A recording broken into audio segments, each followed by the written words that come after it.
Quem te disse que a Guerra Civil Espanhola começou em 1936 estava mentindo.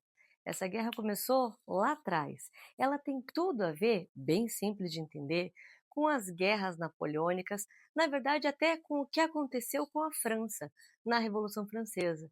E também, para poder compreender de verdade, tem que saber um pouquinho de Segundo Reinado. Se você sabe essas histórias, você sabe tudo da Guerra Civil Espanhola. Se não sabe, é só ficar até o final.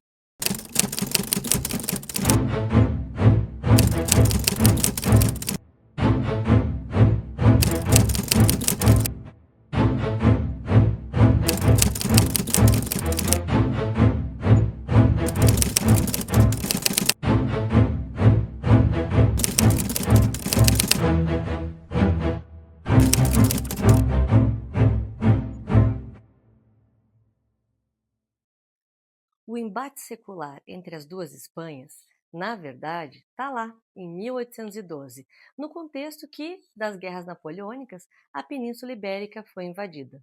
De todas as partes dessa península, a cidade de Cádiz foi a única que não caiu sob as mãos do exército francês, até porque era a principal cidade portuária, então o comércio com as colônias espanholas. E quando finalmente Napoleão ele é derrotado, uma nova Constituição vai ser promulgada nessa cidade. Acontece que a ocupação francesa dividiu os espanhóis entre os afrancesados, ou seja, aqueles que viram como favorável as ideias da Revolução Francesa trazidas por esse general, e os patriotas, que nada mais eram do que os conservadores, uma elite que via sempre com bons olhos o arranjo que para eles era favorável entre o quê? O trono e a igreja. Bom, acontece que, como eu disse, Cádiz não foi tomada e ali uma nova Constituição vai sepultar o antigo regime. Não vai mais criar absolutismo, mas misturando, tradicionalistas com os liberais, você vai ter essa primeira Constituição que, apesar de acabar com o antigo regime, mantém a monarquia e também mantém a Igreja Católica, enfim, como a religião oficial. Mas aí, minha gente, a história se repete. Lembra do Luís XVI? Lembra de quando, enfim, na primeira fase da Revolução Francesa, a Revolução fez uma Constituição em 1791? Estou fazendo um paralelo contigo. Sim, para você se recordar daquilo que você já sabe. E ele se recusou a assinar. Ele foi só na marra, né? Ele tentou vetar a Declaração dos Direitos do Homem de Cidadão. A mesma coisa vai acontecer com a restauração Bourbon dentro da Espanha, e o Fernando VII também se recusa a assinar. Como assim? Uma Constituição que dá soberania para a nação, que tira meu livre-arbítrio, que não reconhece meu poder como sendo ali, uma vontade de Deus. Então, a única forma da gente transpor, a gente no caso dos espanhóis, essa vontade inamovível do rei de continuar governando, como a Revolução Francesa já tinha mostrado que não era mais permitido pelo povo, era por meio das guerras. Então já começa ali uma sucessão de guerras, inclusive um conjunto delas vai ser chamada de guerras carlistas. Os revolucionários espanhóis até conseguiram, durante um ano, 1873, fazer uma república democrática, mas eram muitas forças que elas estavam se opondo. Vamos lembrar quem eram essas forças?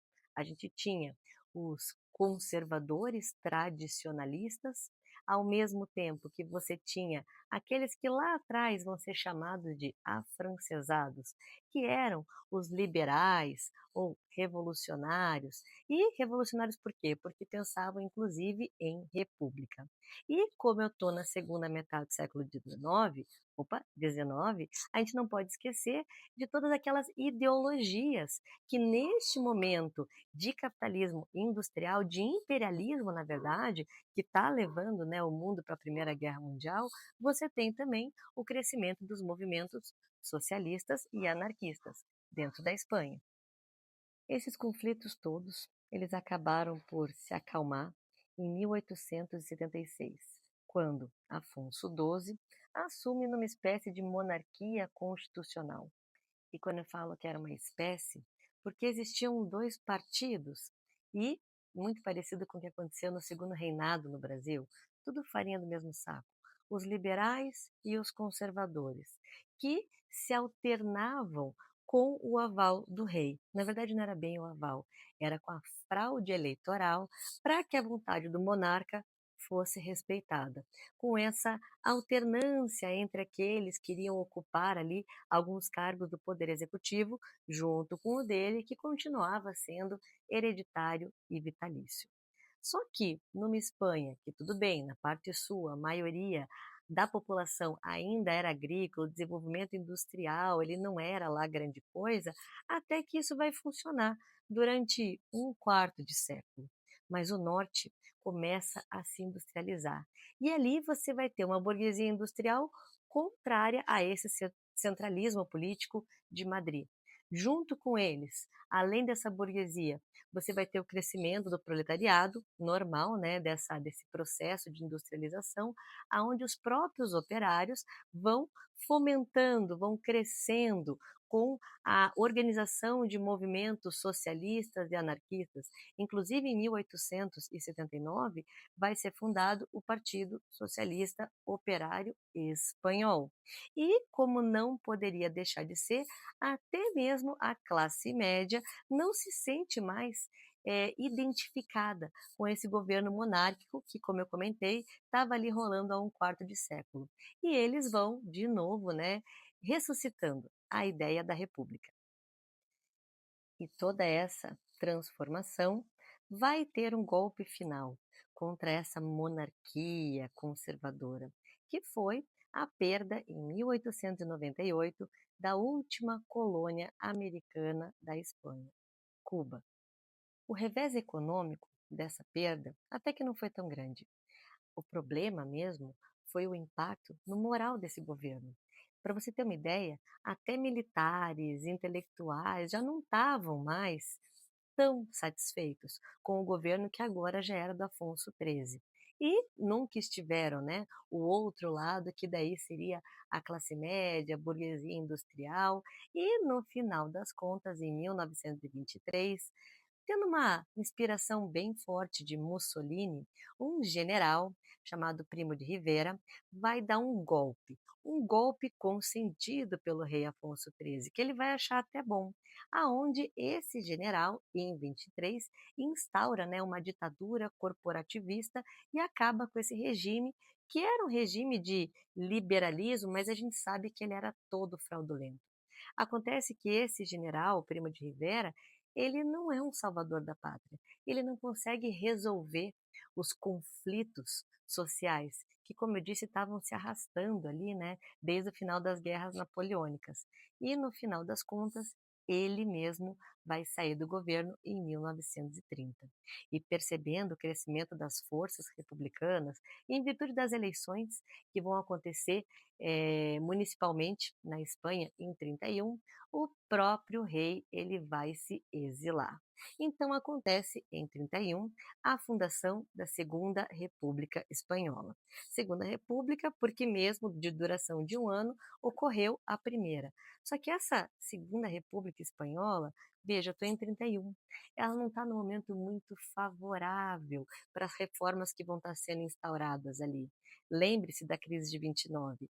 E as reformas que eles instauraram foram reforma educacional, reformas agrárias, para a gente ter uma ideia aqui, reforma nos direitos trabalhistas, teve a separação do Estado e da Igreja, só que bem naquele momento de depressão econômica, aonde em vários países da Europa estava muito tentador a instauração de regimes totalitários, de regimes completamente fechados para qualquer ideia que viesse da esquerda, enfim, aquela descrença no capitalismo liberal.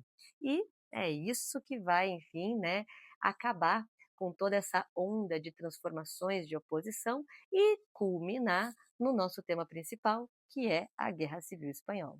Tudo começa em 1936, quando a Frente Popular, uma coalizão de partidos de esquerda, acaba vencendo as eleições. E o presidente Anzânia, Ele vai fazer um discurso dizendo que muitas reformas vão ser retomadas justamente para impedir uma guerra civil. Acontece que é sempre bom fazer um paralelo com a história mundial. E já tinha ocorrido a ascensão de regimes totalitários que, na visão de conservadores e da elite, parecia muito promissor. Ao mesmo tempo, os grupos de esquerda espanhol estavam ali tentados, tentados pelo modelo soviético, que não tinha sido afetado pela crise de 29. Independente das opiniões, esquerda ou direita, o contexto dos anos 30 era de radicalismo. Por exemplo, você tinha em vários lugares, até mesmo aqui no Brasil, vamos pensar, é em 37 que vai estar começando o Estado Novo, Hitler chegando ao poder em 33. Bom, em diversos lugares, o extremismo tomava forma, inclusive de grupos paramilitares, como foi o caso dos falangistas, fundados justamente pelo filho do ex-ditador, o Rivera. Então esses falangistas, eles tinham ali essas milícias, vamos dizer assim, só que de direita, que quando encontravam, né, com grupos também milicianos da esquerda, era combate na rua, na certa. E no meio deste caos todo, o que que vai acontecer? O governo republicano percebe que não está dando conta de tantos interesses conflitantes. E como desconfiava de militares ali de carreira, ele vai, um pseudo-exílio, vai assim afastar alguns generais no intuito de impedir que esses generais pudessem ali derrubar o governo. Acontece que esse exílio dos generais colocou eles mais próximos das forças justamente de direita, que eram contra esse governo social-democrata, que estava ali, né, já em bastante descrença naqueles anos 30. O próprio general golpista, o general Francisco Franco, ele vai estar lá nas Ilhas Canárias. Ele, durante um tempo, ele ficou meio receoso da posição dele, se ele ia ou não apoiar a queda dessa Segunda República.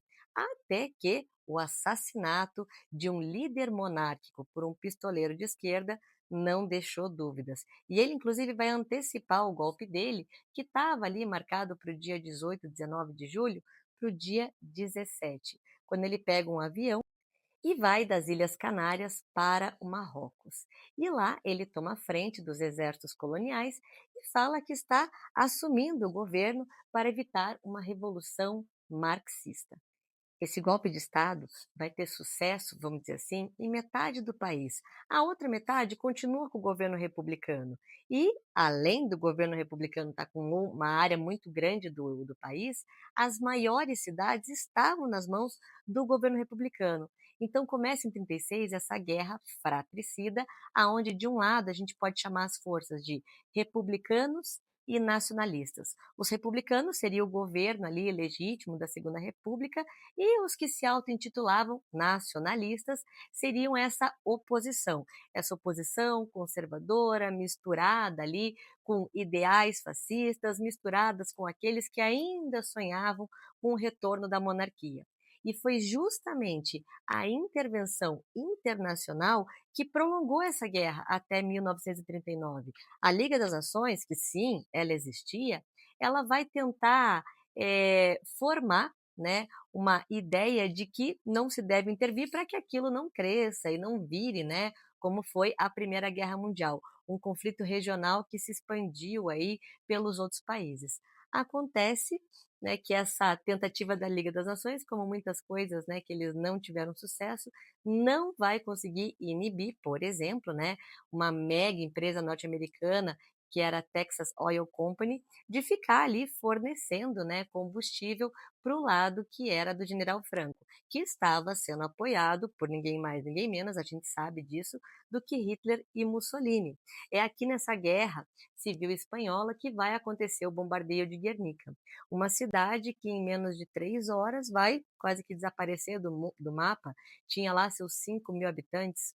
Do outro lado, né, falando de um lado o apoio da Alemanha e da Itália, do outro lado também você vai ter pesado investimento no caso de mandar especialistas, aviões, munição, tanque da própria União Soviética e de brigadas internacionais, mais de 50 países. A União Soviética vai apoiar ao lado dos republicanos, pensando Não assim na luta socialista dentro da Espanha, não, mas de não haver esse fortalecimento da Alemanha nazista. E como ambos os lados, né, essas ajudas internacionais estavam fazendo o quê? Colocando lenha na fogueira, a guerra ela vai se prolongando. Quando eu falo das brigadas internacionais, a gente vai ter brasileiro indo para lá. A gente vai ter escritores famosos participando dessa luta, como foi o caso do Hemingway, como foi o caso do George Orwell. Você vai ter artistas organizando comitês de arrecadação mesmo de dinheiro para auxílio dos republicanos, e não era assim em prol de uma causa direita e esquerda, mas em prol da democracia. Muitos artistas, né, eu citei aqui só genericamente, mas vou falar para vocês, um dos que mais se empenhou foi o Charlie Chaplin, foi o Clark Gable. Mas no final das contas, o saldo dessa guerra vai ser bem negativo. Negativo para toda a Espanha, porque você vai ter lá um saldo de mortes de mais ou menos, só para você ter uma ideia, de 500 mil mortos e 200 mil feridos. E, como se não bastasse só isso, né, teremos aí quase 4 décadas do generalíssimo Francisco Franco mandando na Espanha. Só em 2007 foi aprovada a Lei de Memória Histórica, uma lei para reconhecer as vítimas do regime. Esse regime que fez campos de concentração, censura, torturas, se apoiou no reestabelecimento, né, da força da Igreja Católica dentro da Espanha. E quando Franco estava ficando doente, ele não indica um outro general. Ele indica como se fosse uma restauração simbólica da monarquia, Juan I. E Juan Carlos I vai conduzir essa restauração da democracia, que vai finalmente, né, terminar em 1978 com a promulgação de uma nova Constituição. E como em todas as ditaduras, tem várias curiosidades surreais. Por exemplo, no governo do Franco, eles noticiavam essa guerra como uma cruzada nacional. Como era uma ditadura que estava se apoiando, inclusive, nessa restauração da tradição, entre elas a religião, teve um momento que, inclusive, o Franco foi chamado pelo próprio Papa da época de instrumento de Deus. Em resumo, você pode entender que o franquismo nada mais foi do que uma mistura do que fez Mussolini na Itália com uma bênção, na época, da própria igreja. Ficamos por aqui, espero que você tenha gostado, deixa aí o seu like, se puder, compartilhe esse vídeo, pode me escrever com outras sugestões. E até a próxima. Hey!